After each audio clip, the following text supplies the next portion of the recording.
I've always been a night owl. Some people hate the silence of the late hours, but I used to find it peaceful. That was before I took a job at Northridge Logistics.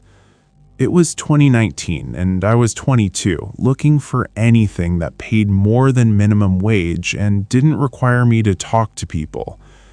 I found an ad for a night surveillance officer at a decommissioned pharmaceutical distribution center about 40 minutes outside of town. The pay was surprisingly high, $28 an hour, just to sit in a booth and make sure nobody broke in to steal copper wiring or scrap metal. The interview was short. The supervisor, a guy named Miller, who looked like he hadn't slept in a decade, didn't even look at my resume. He just asked if I had reliable transportation and if I was comfortable with isolation. I said yes, and he handed me a key card and a heavy mag light. "The guy before you, Leo, he just stopped showing up," Miller told me, staring at the wall behind my head. "Left his car in the lot and everything. If you see him, tell him he's fired."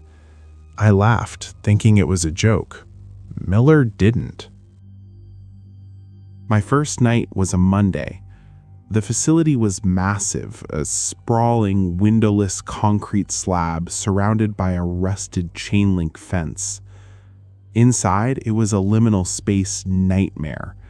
Endless white hallways, heavy steel doors, and that peculiar sterile smell of industrial cleaner and old dust.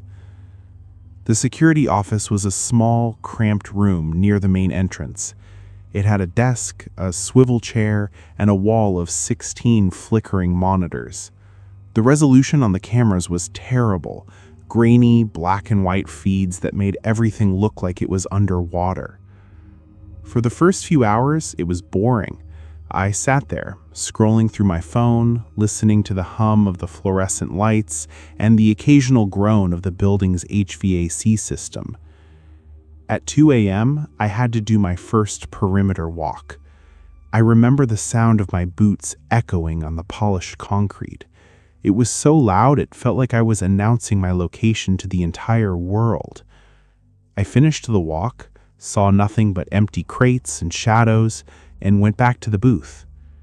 But when I sat down, I noticed something on the desk. Next to my keyboard was a coffee mug.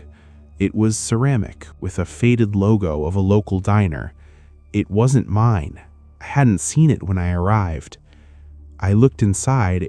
It was half full of black coffee. It was still lukewarm. I felt a chill crawl up my spine. Miller said Leo had left his stuff, but the coffee was still warm. I told myself maybe Miller had stopped by while I was on my walk. I checked the camera feed for the front entrance. Nobody had come in, and more importantly, nobody had come into the security office. By the third night, the new job excitement had worn off, replaced by a deep, nagging sense of unease. At 1:12 a.m., I was wearing my headset, listening to a podcast to drown out the silence, when a burst of static erupted in my ears. It didn't come from my phone. It came from the facility's internal radio system. I pulled the headset off and looked at the radio sitting on the charging base. It was tuned to channel 4, the frequency used for the sensors in the warehouse's storage sector. Through the static, I heard a sound. Thump, drag, thump, drag. It was rhythmic, heavy, like someone was pulling a weighted sack across the floor. I quickly looked at the monitors. Camera 12 covered Sector 4. The room was a massive, high-ceilinged chamber filled with industrial shelving. In the center of the frame, there was a single wooden crate. I froze. I remembered that crate from my walk an hour earlier. It had been tucked against the far wall near the emergency exit. Now it was in the middle of the floor. I zoomed in as much as the grainy footage allowed. The crate hadn't just been moved, it had been dragged 3 feet, leaving a dark scuff mark on the white floor. I grabbed my radio. "Hello, is someone there?" The static stopped instantly. Then a voice came through. It was faint, distorted, and high-pitched. "I'm comfortable with isolation." My heart stopped. Those were the exact words I had said to Miller during my interview. I stared at the radio, my hands shaking. I told myself it was just interference, some weird overlap from a local radio station, but the timing was too perfect. I didn't want to leave the booth, but the SOP required me to investigate any discrepancies. I grabbed my maglite and headed towards Sector 4. The warehouse felt different that night. The air was colder, and the shadows felt thicker. As I walked, the motion sensor lights overhead would click on as I approached and click off behind me. Click, click, click. I reached Sector 4 and pushed open the heavy double doors. I shined my light on the crate. It was right where I saw it on the monitor. I walked over to it, my breath hitching in my chest. There were no footprints in the dust, no signs of a struggle, just that long, dark scuff mark. Suddenly, I heard a click from the hallway I had just come from, then another. Click. The motion sensors were tripping, but they weren't tripping behind me. They were tripping in the hallway leading away from me, toward the security office. I sprinted back. I didn't care about being quiet anymore. I ran through the maze of hallways, my heart hammering against my ribs. I burst into the security office and slammed the door, locking it. I looked at the bird's eye map on the wall. It was a digital display that showed a red dot whenever a motion sensor was triggered. The red dots were lighting up in a perfect sequence. Sector 4, the main corridor, the break room, the hallway outside my door. I stared at the door. I waited for a knock. I waited for the handle to turn. Nothing happened. I turned to the monitors, frantically switching between cameras. I checked the hallway directly outside my room. It was empty. The motion sensor was still red, indicating active, but there was no one there. Then I saw it. On camera 7, which faced the cold storage unit in the basement, a door was standing open. This was a pressurized, airtight room used for volatile chemicals. It was supposed to be sealed. Propping the door open was a single object. I leaned in closer to the monitor. It was a small, worn-out children's sneaker, bright red, out of place in this gray industrial tomb. I felt a wave of nausea. I didn't want to go down there. Every instinct I had was screaming at me to leave, to get in my car and never look back. But then I saw something else on the feed.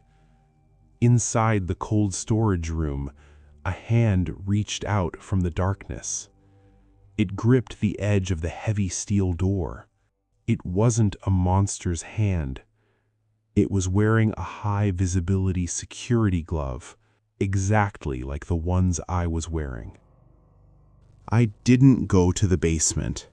I grabbed my car keys and my phone. I was done. As I reached for the door handle of the security office, the PA system above my head crackled to life. It didn't play an alarm. It played a recording.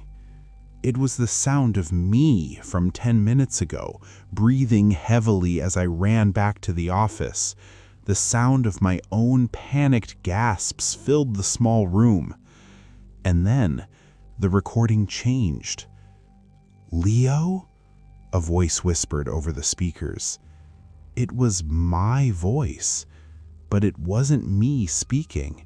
It was a perfect digital mimicry of my tone and inflection. "Leo, I found your coffee." I looked at the monitor for the hallway right outside my door. A man was standing there. He was tall, incredibly gaunt, with limbs that seemed just an inch or two too long. He was wearing the Northridge Logistics security uniform. It was filthy, covered in drywall dust and what looked like old oil. He was standing perfectly still, his back to the camera. Then he began to turn. He didn't turn like a normal person. He rotated his neck first, a slow, sickeningly smooth movement. When his face finally came into view, I felt the air leave my lungs. He didn't have a face. Not really. It looked like someone had stretched a layer of pale, translucent wax over a skull. There was no nose, just two small slits. His mouth was a wide, frozen, horizontal line. But his eyes were human. They were wide, bloodshot, and bulging. He raised a hand and pointed a finger directly at the camera lens. Then he spoke, not through the PA system, but through the door. "Easy money," he whispered. The handle began to turn. I didn't think. I lunged for the secondary exit, a small utility door that led to the loading docks. I burst through it, the cold night air hitting me like a physical weight. I ran across the asphalt, my lungs burning, not looking back until I reached my car. I fumbled with the keys, sobbed as the engine turned over, and floored it. As I tore out of the parking lot, my headlights swept across the front gates. The man was standing there, leaning against the fence. He wasn't chasing me. He was just waving, a slow, methodical wave. I called the police from a gas station 5 miles away. They sent 2 cruisers to the facility. They found the coffee mug. They found the red sneaker in the basement. And in the ventilation shafts above the security office, they found what they called a nest. It was filled with candy wrappers, old newspapers, and a collection of Polaroid photos. Every single photo was of me, sitting in the booth, walking the halls, doing my patrols. They also found Leo's body. He was tucked behind a false wall in the cold storage unit. He had been dead for weeks. The man I saw was never found. The police theory was that it was a transient with a mental illness who had developed an obsession with the facility. But I know what I heard on that radio. I know how he mimicked my voice. I don't work the night shift anymore. I don't like the silence. And every time I hear the rhythmic thump, drag of someone moving a suitcase or a crate, I feel that cold, waxen face staring at the back of my head. Because the most terrifying thing wasn't that he was in the building with me. It's that when I looked at those Polaroids the police found, in the most recent ones, I wasn't the only one in the frame. He was standing right behind my chair, and I never even felt him breathe.